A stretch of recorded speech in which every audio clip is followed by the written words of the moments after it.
नमस्कार विद्यार्थी मित्रांनो, आज आपण स्कॉलरशिप साठी काय काय सिलेबस येणार आहे, काय अभ्यासक्रम येणार आहे आणि त्याचा भारांश काय असणार आहे, आपण त्याचा अभ्यास करणार आहोत। तर इथे आपण प्रत्येक विषयाचा अभ्यासक्रम काय असणार आहे, त्याचा भारांश कसा असणार आहे, कशा पद्धतीने अभ्यास करायचा आहे, तर याचा आपण पूर्ण अभ्यास करणार आहोत। बघा, आता याच्या अगोदर एक गोष्ट लक्षात घ्या तुम्ही, किंवा एक गोष्ट समजून घ्या।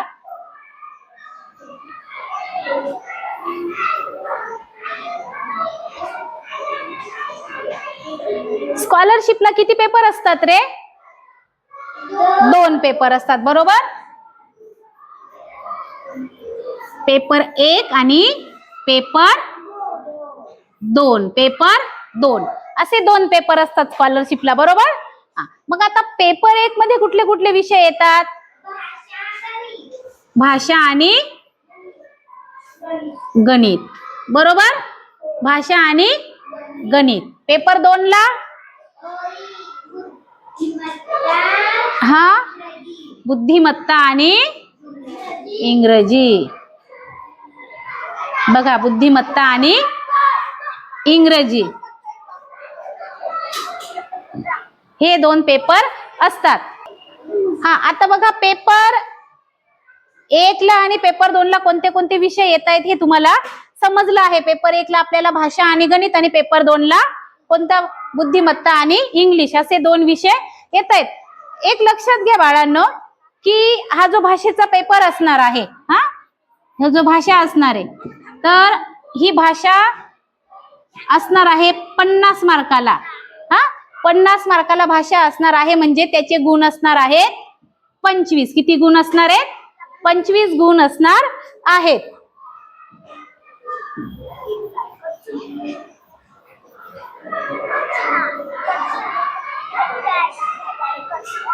25 गुण असणार आहेत, म्हणजे एक प्रश्नाला किती मार्क्स आहेत? 2 मार्क आहेत। एका प्रश्नाला किती मार्क आहेत? 2 मार्क्स आहेत, बरोबर। पुढे आहे गणित। पुढचा विषय कोणता आहे? गणित। आता गणिताला असणार आहे 50 मार्क्स। किती मार्क्स असणार आहेत? 50 मार्क असणार आहेत। आणि 50 नाही, 100 मार्क्स असणार आहेत। गणिताला किती मार्क्स असणार आहेत? 100। गणिताला असणार आहेत 100 मार्क्स आणि 50 प्रश्न। 50 प्रश्न। इथे पण एक प्रश्न 2 मार्काला असणार। इथं पण एक प्रश्न किती मार्काला असणार आहे? 2 मार्काला। इथेपर्यंत लक्षात आलं? पेपर 1 ला 2 विषय असणार आहेत। मराठी किती मार्कासाठी? मराठी किती मार्क्ससाठी? 50 मार्क्ससाठी मराठी असणार आहे, आणि त्याच्यात 25 प्रश्न असणार आहेत, बरोबर। गणित आहे 100 मार्क्ससाठी, त्याचे 50 प्रश्न असणार आहेत। एक लक्षात घ्या बाळांनो, जेव्हा कोणतीही परीक्षा असते तर तेव्हा त्याच्यामध्ये 3 प्रकारचे प्रश्न येतात: सोपे, मध्यम आणि कठीण। सोपे, मध्यम आणि कठीण। तर आता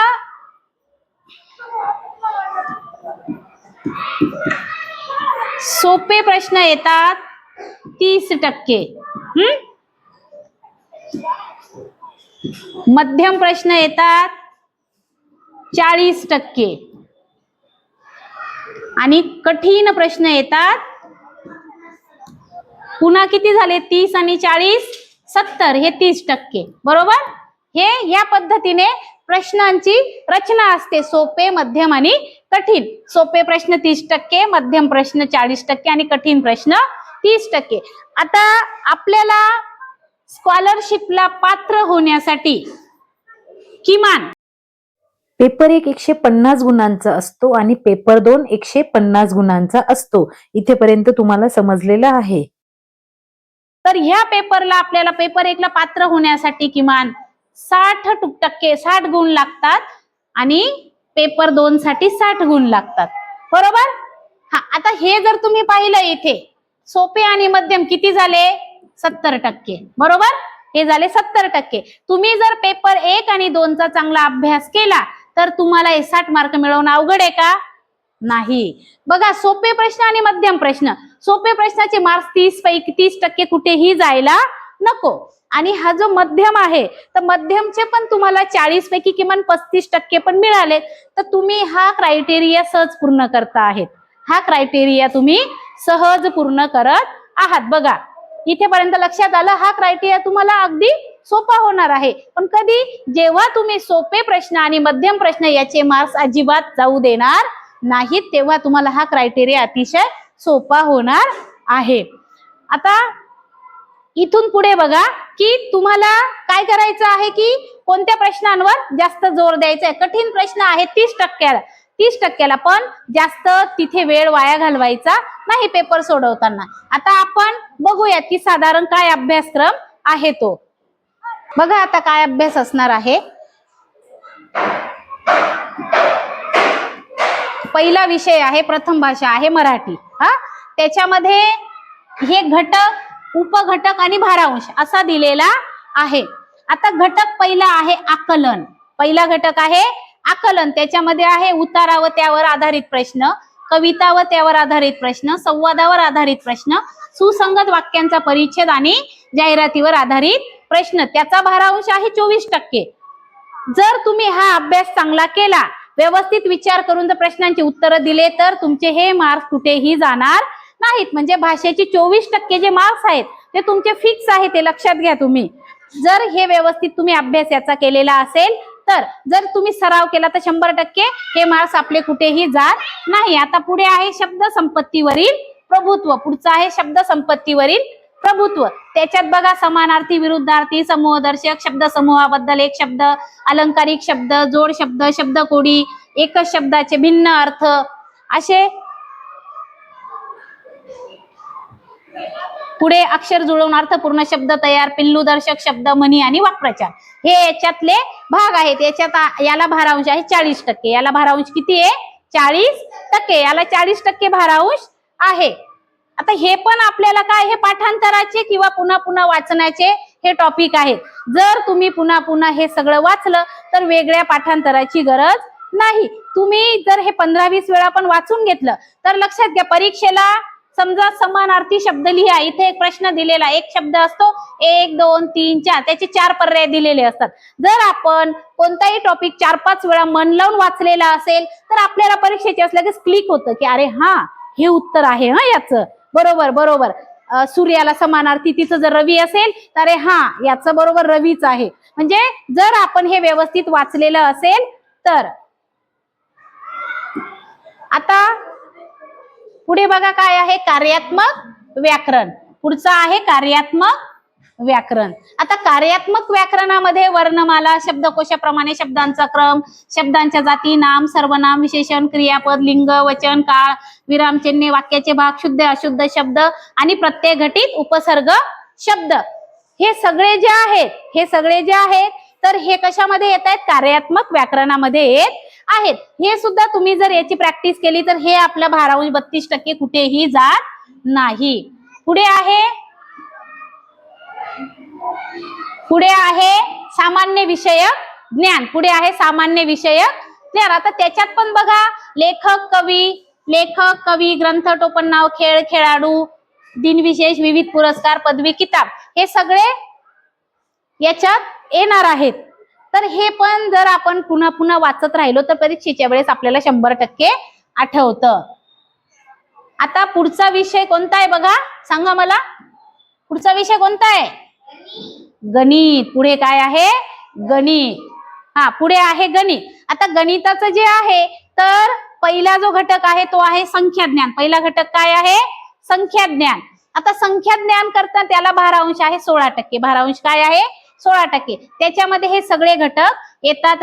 आंतरराष्ट्रीय संख्या चिन्हे, 5 अंकांपर्यंतचे वाचन लेखन, अंकांची दर्शनी किंमत, स्थानिक किंमत, त्याच्यानंतर मोठ्यात मोठी संख्या, संख्यांचा चढता उतरता क्रम, 1 ते 100 संख्यांनुसार आधारित प्रश्न, समसंख्या, विषम संख्या, 1 ते 100 मधील मूळ संख्या, संयुक्त संख्या, त्रिकोणी संख्या यांचा अभ्यास.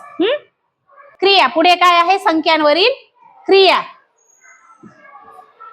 पुढचा घटक आहे संख्यांवरील क्रिया. त्याचा भारांश आहे 20%. त्याचा भारांश काय आहे? 20%. त्याच्यात आहे बेरीज, 5 अंकी, शाब्दिक उदाहरणे, वजाबाकी, त्याच्यातही शाब्दिक उदाहरणे आहेत, गुणाकार 3 अंकी, म्हणजे 3 अंकीने 2 अंकीला गुणणे, नंतर आहे भागाकार 3 अंकी भागिले 2 अंकी, त्याची शाब्दिक उदाहरणे आहेत. आता हाही घटक आपल्या प्रॅक्टिसचा विषय आहे. याची जर चांगल्या प्रकारे तुम्ही तयारी केली तर नक्कीच हे सुद्धा तुम्हाला 20% जो भारांश आहे तो कुठेही जाणार नाही. आता पुढचा आहे अपूर्णांक. पुढे कोण आहे? अपूर्णांक. अपूर्णांकामध्ये बघा, अपूर्णांकाचा भारांश आहे 20%. अपूर्णांकाचा भारांश किती आहे? 20%. त्याच्यात आहे अपूर्णांकांचे अर्थपूर्ण वाचन, व्यवहारी अपूर्णांक, समच्छेद अपूर्णांक, अपूर्णांकांचा लहान मोठेपणा, चढता उतरता क्रम, अंशाधिक छेदाधिक अपूर्णांक आणि तुलना, याचा हा भाग आहे. बघा पुढे पुढे आहे महत्व व मापन. महत्व व मापन याच्यामध्ये लांबी, वस्तुमान, धारकता हे सगळे आहेत. कालमापन आहे, दिनदर्शिका, कागद मापन, नाणी व नोटा यांचा अभ्यास आणि याचा भारांश आहे 20%. पुढे आकृतीबंध. बघा आकृतीबंध. आता आकृतीबंध मध्ये हे 3 घटक येत आहेत: भौमितिक आकार, संख्या, विविध मुक्तहस्त आकृत्या. हे 3 घटक येतात. याला आहे भारांश 8%. याचा भारांश किती आहे? 8%.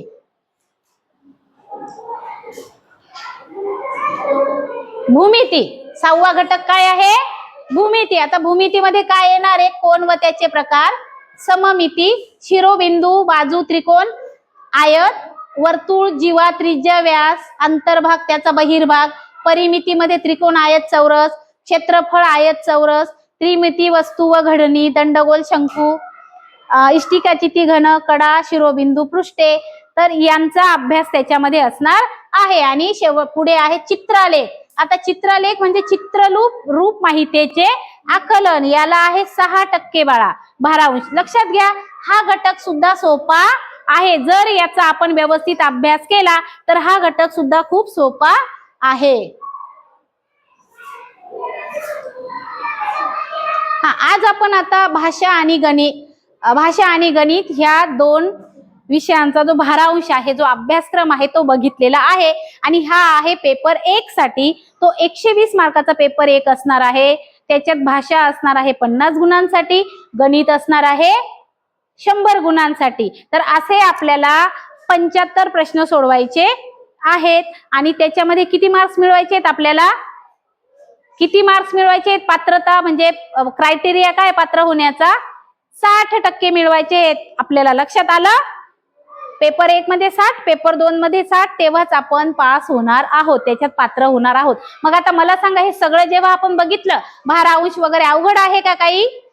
नाही, अवघड नाहीये. बरोबर. आता आपण उद्या काय करणार आहोत? उद्या आपण एक मराठीचा जो पहिला घटक आहे आकलन, मराठीचा जो आपला पहिला घटक आहे आकलन, त्याच्यावर अभ्यास करणार आहोत.